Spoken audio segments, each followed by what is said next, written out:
The sun was going down behind the houses, casting long shadows across the porch where we sat side by side, our shoulders almost touching but not quite. I could feel the space between us like a physical thing, a thin cold line where warmth used to be. The air smelled of cut grass and distant rain, the kind of evening that should have felt peaceful but instead felt heavy with everything left unsaid. She shifted her weight, turning to face me, her hands resting in her lap, fingers twisting together the way they did when she was working up courage to say something difficult. I knew that gesture well, had seen it before during late night talks about jobs that didn't fulfill her, about dreams she had tucked away to make room for mine, about the quiet ways she had been shrinking herself to fit inside the life we built together. "I want to tell you something," she said, her voice softer than usual, not hesitant exactly but careful, like she was placing each word down gently so it wouldn't break. I nodded, waiting, my throat tight for reasons I couldn't name yet. She took a slow breath, her eyes holding mine, and in them I saw a year of quiet decisions, 1,000 small moments where she had chosen silence over speaking up, where she had swallowed words that wanted to come out, where she had looked at me and decided not to ask for what she needed. "It's my life now," she said.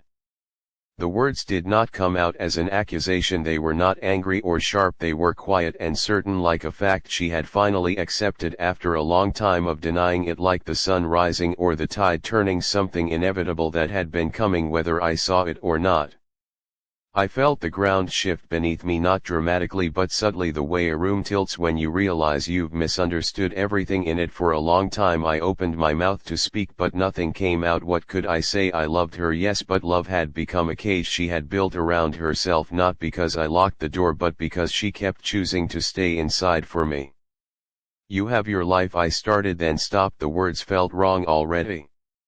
She shook her head slightly, not in disagreement but in gentle correction. "It's not about you," she said, "it's about me." Realizing I stopped living mine somewhere along the way, I became the person who makes your coffee in the morning, who remembers your mother's birthday, who cancels plans to be home when you need company, and I forgot what it feels like to make a decision just for myself, just because it matters to me.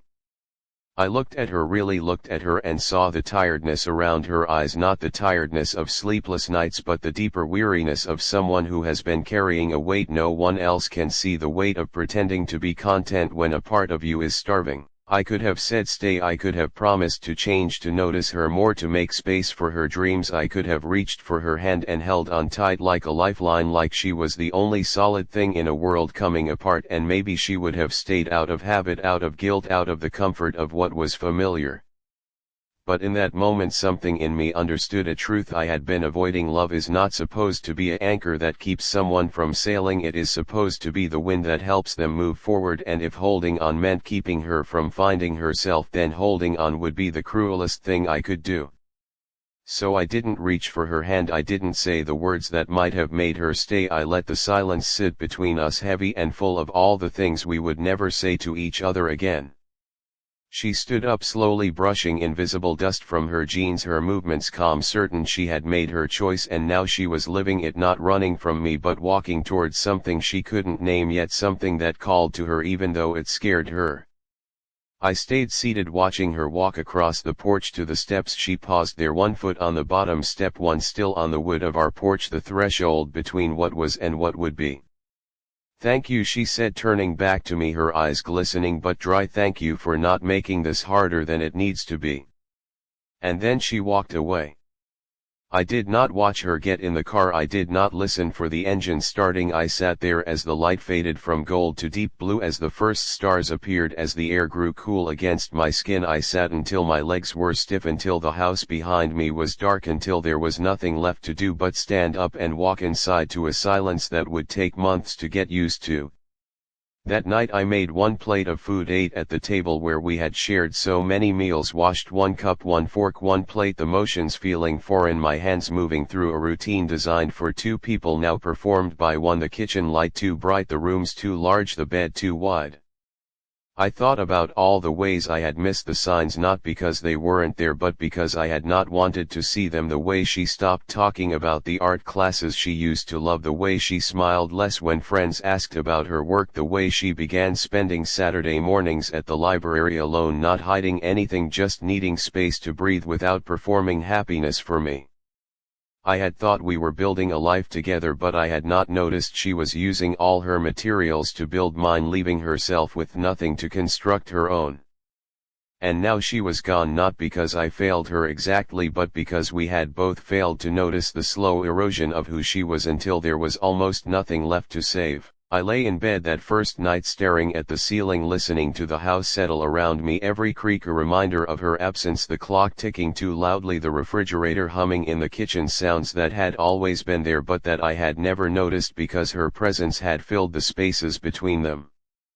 I did not cry that night. Grief would come later in waves at unexpected moments, seeing her favorite mug in the cupboard, hearing a song we used to dance to in the kitchen, smelling rain on hot pavement the way she loved. But that first night was just stillness, a deep quiet acceptance that something fundamental had ended. I had loved her, I still did, in a way that would take time to untangle, from habit, from history, from hope, but love had not been enough to keep her, and I was beginning to understand it should not have been. Sometimes the most loving thing you can do is open your hands and let someone go, even when every part of you wants to hold on tighter, even when the space they leave behind feels like it might swallow you whole, even when you are terrified of who you will be without them. That was the lesson of that evening as the stars wheeled overhead and the world kept turning without her in it, with me still here learning how to breathe in a new, thinner air. 12 months would drift by, filled with slow healing, small discoveries, moments of unexpected peace, and then one ordinary day she would appear again, not as a ghost of the past but as a real person who had lived a year of her own life, made her own choices, become someone new. But that was later. That first night all I had was the truth she had spoken. It's my life now, and the harder truth I had lived in response. I didn't hold on. And in that not holding on I had given her the greatest gift love can offer, freedom. Even if it broke me to give it. Even if the breaking was necessary. Even if from the pieces something new could eventually grow. The night deepened around me, the moon rose, casting silver light across the empty side of the bed, and for the first time in years I was completely alone, not just physically but in a way that mattered, in a way that would change me. I closed my eyes and let the silence in. It was the first step of a long walk back to myself, a walk I had not known I needed to take until she showed me the door was open all along. And all I had to do was let her walk through it. Days after she left did not feel dramatic, they felt quiet in a way that was heavier than any storm could be. Morning came the same as always, light through the window, birds outside the kitchen, the smell of coffee brewing, but now I made only one cup and the second mug stayed in the cupboard, gathering a fine layer of dust that I could not bring myself to wipe away.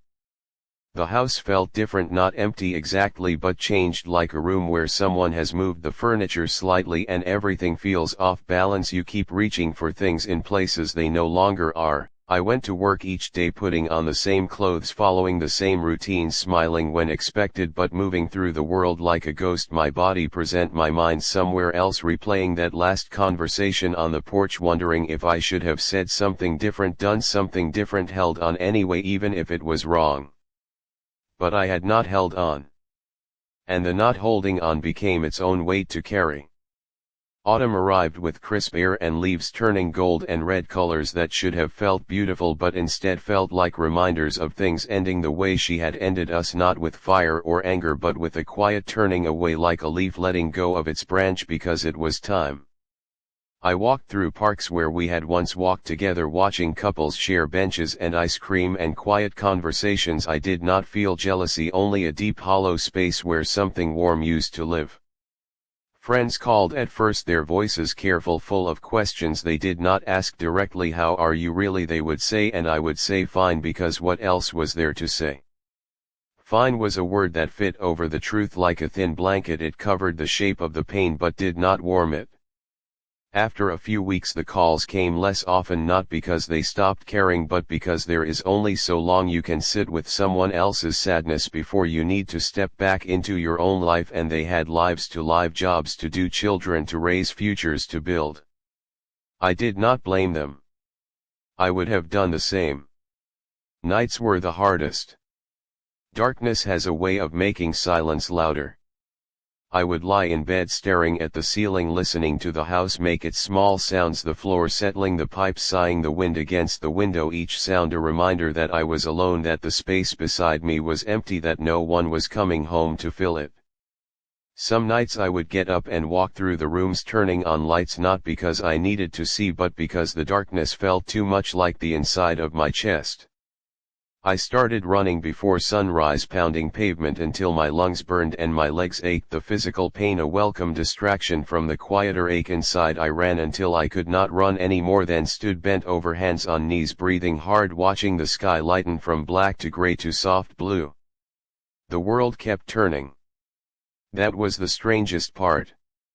The sun rose, the mail came, the seasons changed, people laughed on street corners, children played in yards, cars moved through traffic lights, all of it continuing as if nothing had happened, as if my world had not quietly ended on a porch 12 months ago. But it had ended. And I was living in the after. Winter came with cold that seeped into the bones, gray skies that stretched for days, snow that fell silently, covering everything in white, making the world look clean and new even when nothing underneath had changed. I bought a plant, a small green thing with round leaves, because someone said caring for something alive might help. I watered it every Sunday morning, talking to it sometimes, not because I thought it listened but because hearing my own voice in the quiet apartment felt less lonely than silence. It lived. That small stubborn green life became a quiet victory. One afternoon in December I opened the hall closet to get a scarf and found one of her hats, a soft blue wool thing she had forgotten or maybe left behind on purpose. I held it in my hands, feeling the texture, the shape, the ghost of her in the fibers. I could have thrown it away. I could have put it in a box in the attic. Instead I wore it that day, walking through the cold streets, the wool soft against my ears, the color bright against the gray winter sky. It did not feel like holding on. It felt like honoring. Like saying yes, this mattered, yes, this was real, yes, I loved her, and that love does not disappear just because she is gone. Grief is not a straight line. Some days I woke up and forgot for a moment that she was gone, reaching for her in bed before remembering the empty space. Other days the missing was a physical pain, a tightness in the chest, a heaviness in the limbs that made even simple tasks feel impossible. But slowly, almost without noticing, small shifts began to happen. I started cooking again, not just making food but actually cooking, trying recipes we had never made together, dishes with spices and colors and flavors neither of us had liked before. I bought a book about painting, something I had loved as a child before life became serious, before responsibility piled up like dishes in the sink. I set up a small space in the corner of the living room, an old table, a few brushes, tubes of color, canvases that felt intimidating at first, like standing at the edge of a deep pool not sure if I could swim.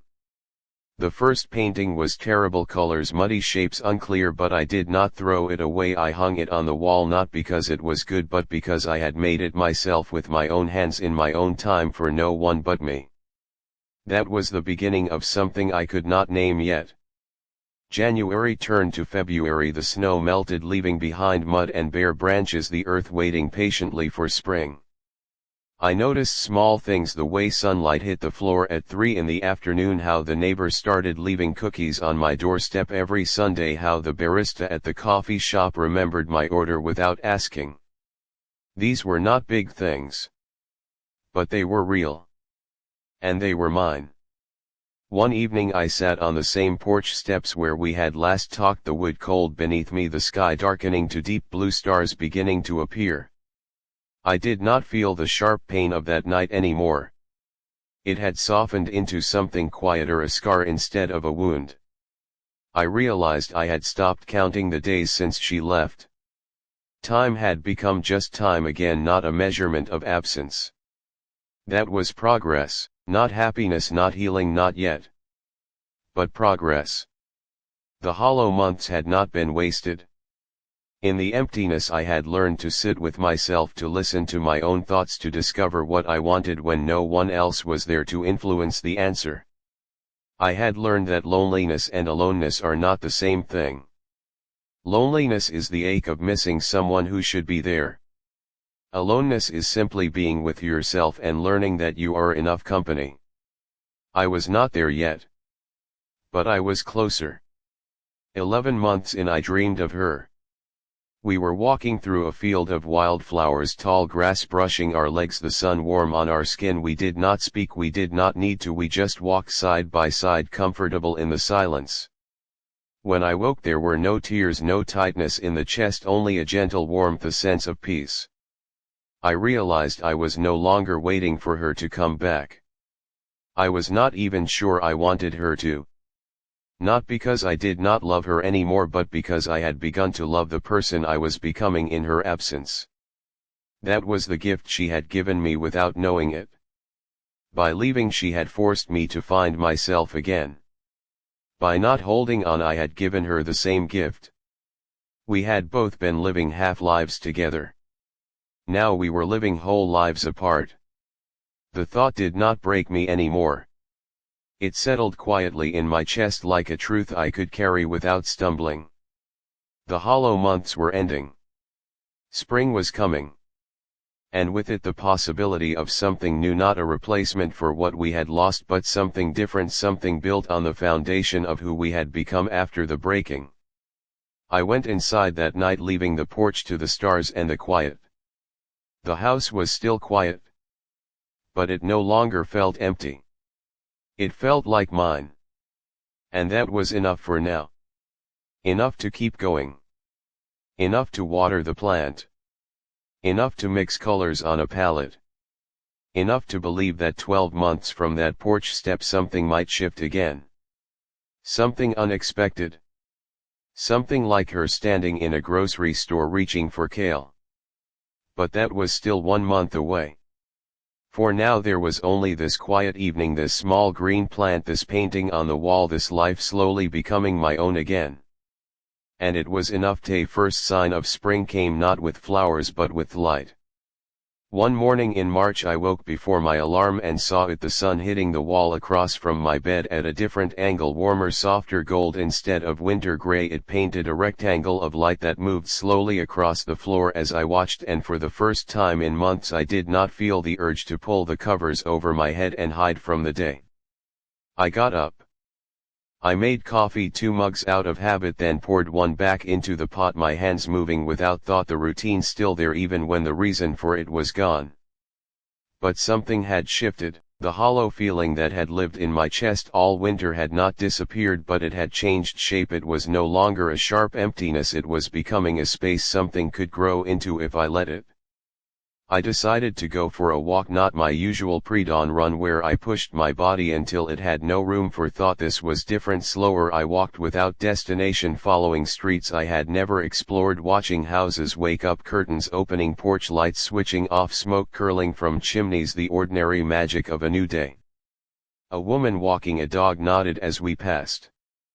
A child on a bike wobbled past yelling something to a friend, the sound bright and careless. The air smelled of wet earth and something green pushing up through last year's leaves. I stopped at a park bench and sat watching sparrows hop between branches, their movements quick, nervous, alive. And I realized I was not thinking about her. Not for these past 20 minutes anyway. My mind had been here in this moment, feeling the sun on my face, hearing birdsong, noticing the way light filtered through bare branches. This was not forgetting. This was living alongside the memory instead of underneath it. When I got home I did not go straight to work. I went to the corner where I had set up my painting things. The table still held the brushes from my last attempt, dried paint crusted around the bristles, the canvas from weeks ago still leaning against the wall, muddy colors, shapes that made no sense. But today felt different.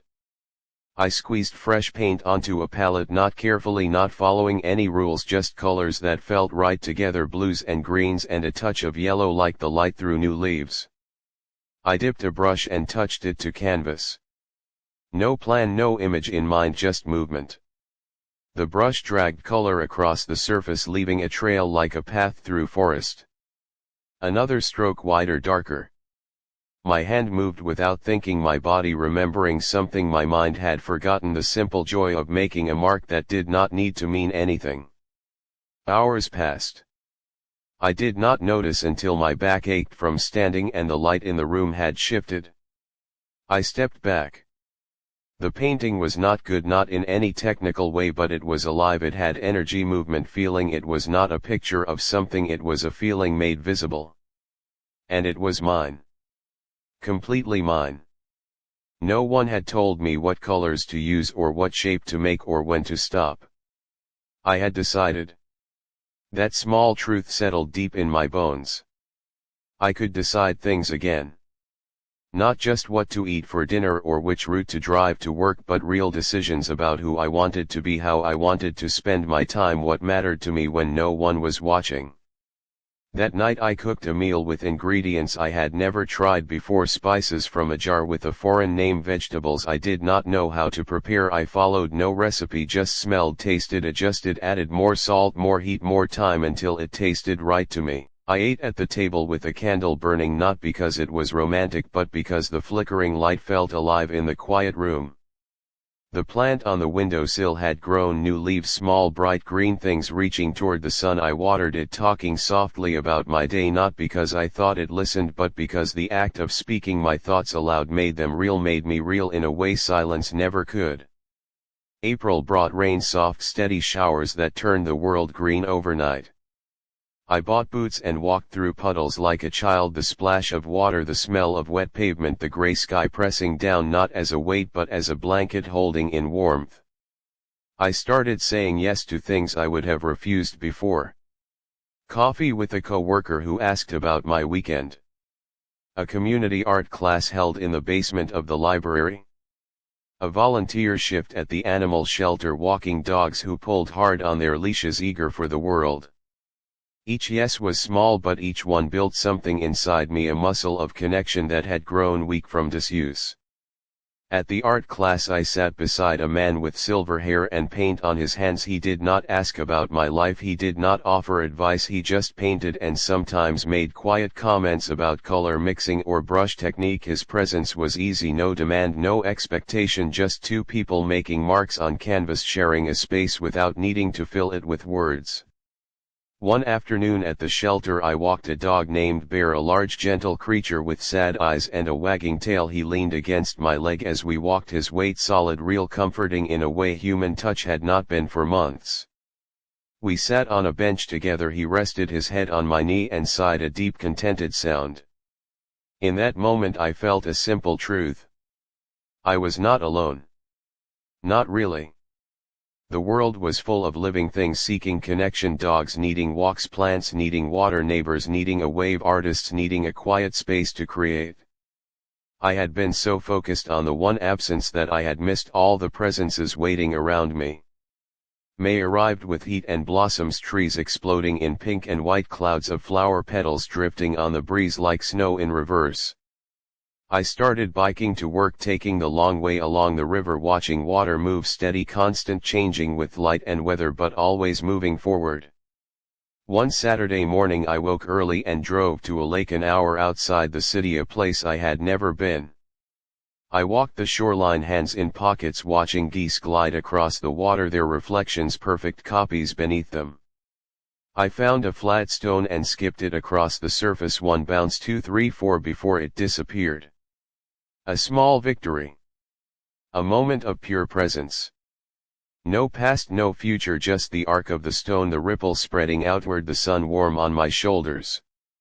I sat on a log and ate an apple, the crisp sound of each bite, the sweet juice, the simple pleasure of hunger and satisfaction. And I thought about her, not with pain, not with longing, but with gratitude. Thank you for leaving. Thank you for choosing yourself even when it broke us. Thank you for teaching me that love sometimes means opening your hands. The thought did not come as a struggle, it came as a gentle knowing, like the sun rising, something inevitable, something true. I was not the person I had been a year ago. That person had needed someone else to feel complete. This person sitting by the lake eating an apple, skipping stones, was learning to feel complete alone. Not lonely. Not waiting. Just whole in a new way. That evening back home I painted again, this time with purpose, not just feeling but intention. I painted the lake, the geese, the arc of a stone through air, colors flowing together without fear of making a mistake, because mistakes were just part of the process, part of learning, part of living. The painting was better, not perfect but alive with movement, light, truth. I hung it beside the first one on the wall, two pieces of my journey side by side, the muddy uncertain beginning and the clearer brighter middle. Neither was better. Both were necessary. 11 months had passed since the porch step, since the words "it's my life now," since I had not held on. The wound had scarred over, not invisible but no longer bleeding. I could touch the memory without flinching. I could say her name aloud without my throat closing. I could imagine her happy somewhere without feeling my own happiness threatened. This was not closure. People talked about closure like a door slamming shut, but that was not what healing felt like. Healing felt like a door left open. Not for her to walk back through, but for air to move freely, for light to enter, for me to walk out into the world without looking back. I watered the plant, its leaves now lush and green, spilling over the edges of its pot. I cooked dinner with music playing, not sad songs, not angry songs, just music with rhythm and warmth. I ate at the table, watching dusk settle outside the window, the sky turning from blue to violet to deep indigo, stars appearing one by one. And I felt something I had not felt in a long time. Not happiness exactly, but peace. A quiet, steady sense that I was exactly where I needed to be, doing exactly what I needed to do, becoming exactly who I needed to become. The turning had happened. Not in one dramatic moment but in 1,000 small ones. A brush stroke. A skipped stone. A shared silence in an art class. A dog's head resting on a knee. A rectangle of morning light on the floor. These were the building blocks of a new life. Not the life I had planned. Not the life I had imagined a year ago sitting on that porch step. But a life that was mine. Completely mine. And it was enough. More than enough. It was becoming beautiful in its own quiet way. Like a garden after winter. Not yet in full bloom. But green with possibility. Alive with the promise of what might grow next. 11 months down. 1 to go, and for the first time I was not counting the days until something changed. I was living inside the change itself. Breathing it. Feeling it. Becoming it. The turning was complete.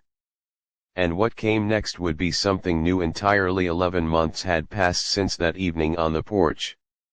The days had stacked up like pages in a book, each one holding its own small moment of living. I woke each morning to light that felt familiar now, not harsh or unwelcome but gentle, an invitation to begin again. The painting corner had grown, taking over half the living room, canvases leaning against walls, brushes soaking in jars of watercolors smeared on every surface, my hands, my clothes, the floor beneath my feet. I did not mind the mess. It was the visible proof of a life being lived, not just endured. People started noticing. Not in dramatic ways but in small acknowledgments, a co-worker asking to see my latest work, a neighbor stopping to admire a piece drying on the porch, a local cafe owner offering wall space for a few paintings. Nothing professional, nothing that would change my life, but real connections built on shared appreciation for making something from nothing. I said yes to the cafe. One Tuesday evening I hung 3 pieces on their brick walls, stepping back to see them in a new light, surrounded by strangers drinking coffee, laughing, talking, living their lives, while my colors hung quietly in the background. No one pointed or stared. But sometimes someone would pause their conversation, look at a painting, tilt their head and smile before moving on. That was enough. More than enough. It was belonging without needing to be the center of attention. June arrived with heat that pressed down on the city like a warm hand. I started swimming at the community pool early mornings before the crowds arrived, the water cool against skin, the rhythm of strokes pulling me forward, the sound of my own breathing, bubbles rising around me. In the water there was no past, no future, only the present moment of movement, breath, resistance, glide. I would float on my back watching clouds drift across the rectangle of blue sky above the pool edges. And in those moments I felt completely at peace. Not happy, not sad, not missing, not longing. Just present. Just here. Just alive in my own skin without apology or explanation. One afternoon I received a letter. Not an email, not a text, but real paper with real handwriting, an address I recognized immediately. My hands did not shake opening it. My heart did not race reading the words inside. It was short, simple. She was living in another city, working as a photographer, traveling to places she had always wanted to see, making friends who did not know our history, starting each day with choices that belonged only to her. She wrote that she thought of me sometimes, not with regret but with gratitude for the years we shared and for the way I had let her go when she needed to leave. She did not ask how I was. She did not invite contact. She simply shared a piece of her journey as one human might share with another who once mattered deeply. I read the letter 3 times. Then I folded it carefully and placed it in a drawer, not to hide it but to honor it as an artifact of something real that had ended cleanly without bitterness. That evening I painted for hours, not thinking about her, not trying to capture her memory, but painting the way light falls through water, the way ripples spread from a single touch, the way something broken can become something beautiful through the simple act of continuing.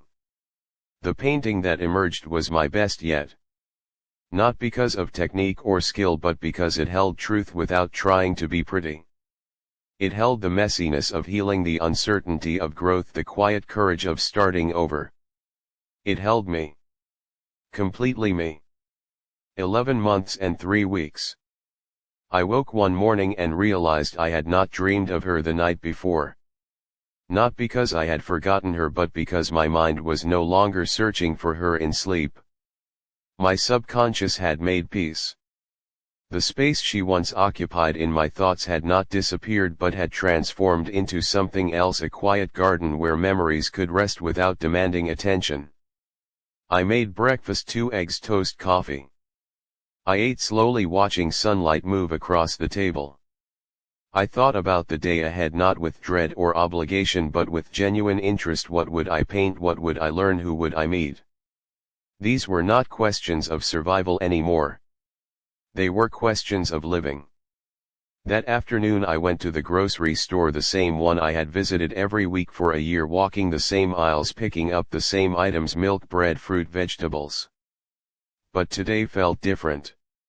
Not because anything had changed in the store, but because I had changed inside it.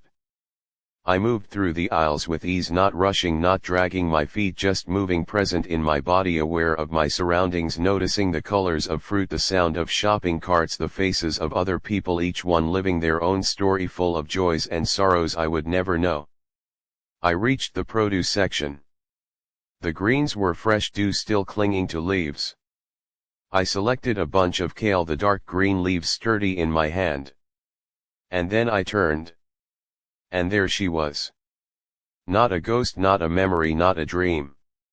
Real flesh and blood, standing 3 feet away, reaching for the same bunch of kale.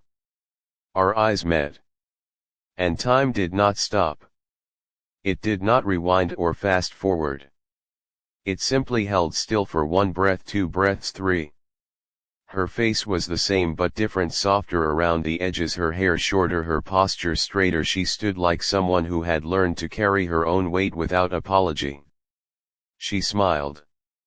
Not a hesitant smile, not a nervous smile, but a real one that reached her eyes and made them crinkle at the corners.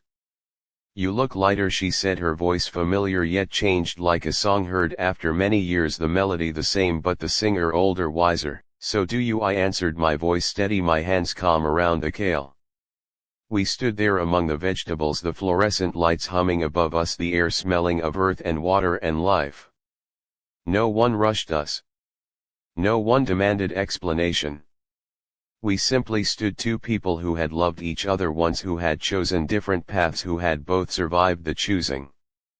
I did not ask where she had been. She did not ask how I had been. Those questions belonged to another time, another version of us. This moment required no explanation. Only presence. Only recognition. Only the quiet understanding that some connections do not break, they transform. Like water becoming steam, becoming cloud, becoming rain, becoming river. The form changes but the essence remains. We were not the people who had sat on that porch 11 months ago. We were new people built from the raw materials of who we had been. And in that newness there was no blame, no regret, no unfinished business. Only gratitude. Only peace. Only the simple human truth that we had mattered to each other once, and that mattered still, even if the shape of our connection had changed beyond recognition. She nodded slightly, a gesture of acknowledgement, not goodbye, not hello, but something deeper, a silent thank you for the space we had given each other to grow. I nodded back. She took a different bunch of kale from the pile. I kept the one in my hand. We moved apart, not with sadness but with grace, each returning to our carts, our lists, our lives. I did not watch her walk away. I did not turn back for one last look. I simply continued my shopping, adding items to my cart, my heart full not with longing but with completion. The circle had closed, not with a bang but with a breath. Not with drama but with dignity. Not with possession but with release. And in that release I found something I had not known I was searching for. Myself. Whole. Complete. Enough. The threshold had been crossed. Not in that grocery store aisle. But in the 11 months of quiet work that had led me there. The painting, the swimming, the letter, the kale. Each small moment building toward this one. Not an ending. Not a beginning. But a continuation. A thread picked up after being laid down, not broken, just resting. And now ready to be woven again into the larger tapestry of a life well lived. I paid for my groceries, the cashier smiling as she handed me my receipt. I walked to my car, the sun warm on my shoulders, the bag of groceries heavy in my hand. I drove home, windows down, music playing softly. And for the first time in 11 months I knew with absolute certainty. I was exactly where I needed to be. Not waiting. Not searching.